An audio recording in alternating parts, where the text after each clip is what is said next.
Karibu Elimu kwa Jamii.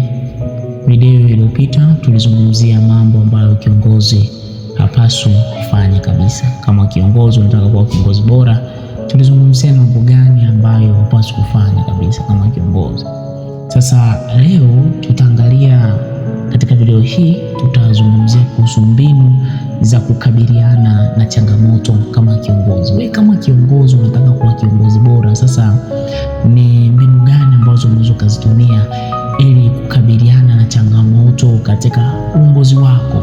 Na ukizitumia hizi mbinu zinaweza kukusaidia wewe kuimarisha uongozi wako na kuwa kiongozi bora. Si bali kiongozi tu, lakini utakuwa kiongozi bora zaidi. Cha kwanza, wewe kama kiongozi, ili kukabiliana na changamoto katika uongozi wako, kuwa kiongozi wa kusikiliza kwa makini. Ukitaka kuwa kiongozi bora na kukabiliana na changamoto zozote zile, penda kusikiliza. Sikiliza kwa makini. Kama hujahukumu, kama hujapata fumbo lolote kufungua tatizo ambalo lina katika taasisi yako, hebu jaribu kusikiliza watu.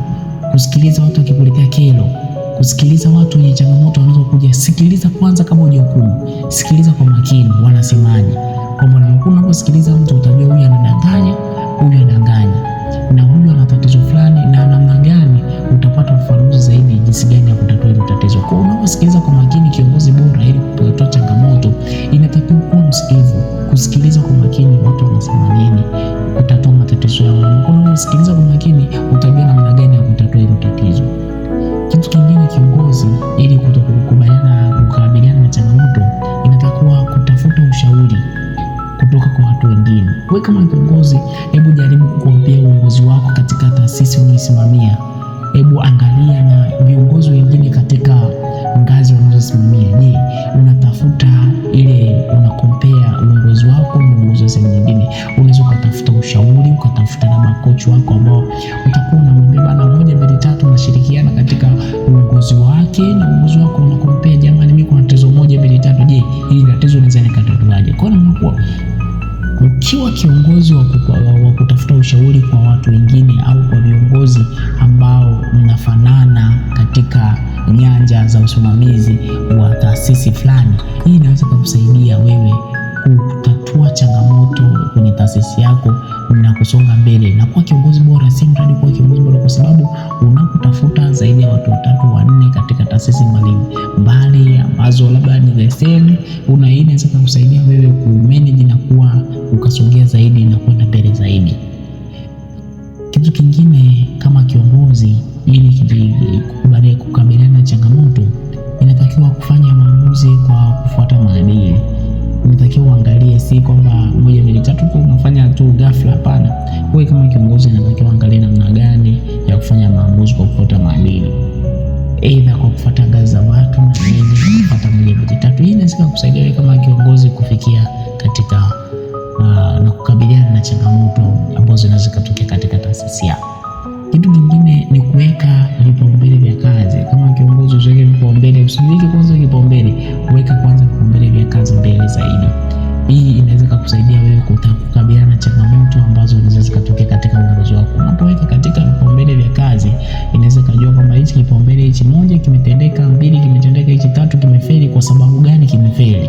Labda usimamizi ulikuwa labda ukusimamiwa vizuri, na nilikuona mnakuwa hii. Unapoweka vipaumbele vya kazi, na mnakuwa watu watajua kabisa wewe ni mtu mchapa kazi na unahitaji muda kufanyika katika kazi. Unatoa mpaka saa 4 ni kweli unafanya na unatekeleza.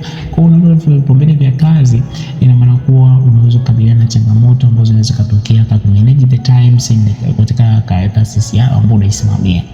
Kitu kingine, mbinu ambayo unaweza kutumia kukabiliana na changamoto kama kiongozi na kama unataka kuwa kiongozi bora, ni kuwa na uwezo wa kujifunza kutokana na makosa. Wewe kama kiongozi inatakiwa, ukitaka kuwa kiongozi bora siku zote, kubaliana kwamba unavyojifunza kutokana na makosa, bana, nilifanya kipengele A nikakosa, na kama ulishindwa utatakiwa utumie mbinu mbadala.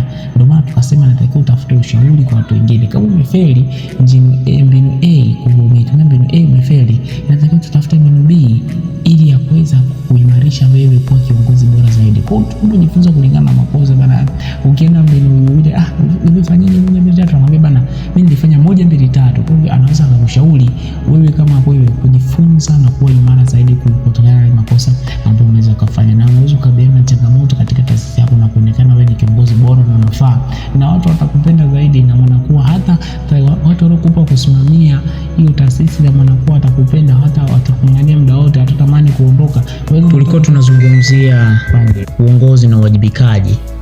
Kwa video inayofuata tutabezi sana kwenye uwajibikaji, kwa sababu kipengele cha uongozi tumemaliza, tutaingia kipengele cha uwajibikaji. Kwa usikose video inayofuata, tutaongelea maana uwajibikaji na umuhimu wa uwajibikaji na vitu vingine. Kwa usikose video inayofuata ukitaka kuwa kiongozi bora na ukitaka kuwajibika vizuri katika taasisi yako.